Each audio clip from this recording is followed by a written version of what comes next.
നിയമസഭാ തിരഞ്ഞെടുപ്പിന് ഇനി അധികം കാലമില്ല. രണ്ടാം പിണറായി സർക്കാരിൻ്റെ അവസാന സമ്പൂർണ്ണ ബജറ്റ് എന്ന നിലയിൽ ഒരുപാട് ജനപ്രിയ പ്രഖ്യാപനങ്ങൾ പ്രതീക്ഷിച്ചതാണ്. പക്ഷേ സംസ്ഥാനത്തിൻ്റെ ഇപ്പോഴത്തെ സാമ്പത്തിക സ്ഥിതി ബാലഗോപാലിനെ അതിനനുവദിച്ചില്ല.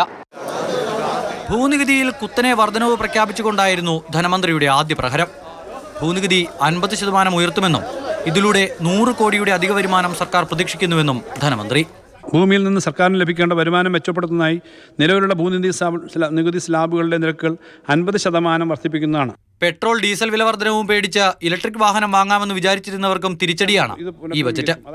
15 ലക്ഷത്തിന് മുകളിൽ വിലയുള്ള ഇലക്ട്രിക് വാഹനങ്ങൾക്ക് വാഹന വിലയുടെ 8%, 20 ലക്ഷത്തിന് മുകളിൽ വിലയുള്ള ഇലക്ട്രിക് വാഹനങ്ങൾക്ക് വാഹന വിലയുടെ 10% നികുതിയും, ബാറ്ററി വാടകയ്ക്ക് ലഭ്യമാക്കുന്ന ബാറ്ററി റെന്റിംഗ് ഫെസിലിറ്റി ഇലക്ട്രിക് വാഹനങ്ങൾക്ക് വാഹന വിലയുടെ 10% നികുതി ഈടാക്കുന്നതാണ്. കൂടാതെ സ്വകാര്യ ആവശ്യത്തിന് ഉപയോഗിക്കുന്ന 15 വർഷം കഴിഞ്ഞ മോട്ടോർ സൈക്കിളുകൾ, മുച്ചക്ര വാഹനങ്ങൾ, കാറുകൾ എന്നിവയുടെ നികുതിയിൽ 50% വർധനവും ബജറ്റിൽ പ്രഖ്യാപിച്ചിട്ടുണ്ട്.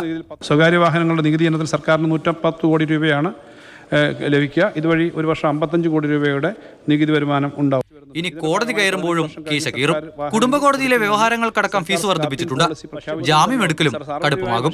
സർക്കാരിന്റെ കടം തീർക്കാനുള്ള പണം പോലും വകയിരുത്താത്ത ജനങ്ങളെ പിഴിയാനുള്ള പൊള്ളയായ ബജറ്റ് എന്നാണ് പ്രതിപക്ഷം വിമർശിക്കുന്നത്.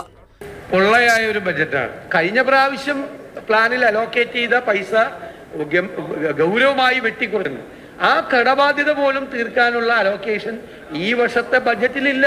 സംസ്ഥാനത്തെ സാമ്പത്തികമായി ഞെരുക്കുന്ന കേന്ദ്ര നിലപാട് തുടരുമ്പോൾ പ്രതിസന്ധി മറികടക്കാൻ കൂടുതൽ വരുമാനം കണ്ടെത്തേണ്ടി വരുമെന്ന വാദമാണ് സർക്കാരിന് ഈ വിഷയത്തിൽ മറുപടിയായി പറയാനുള്ളത്.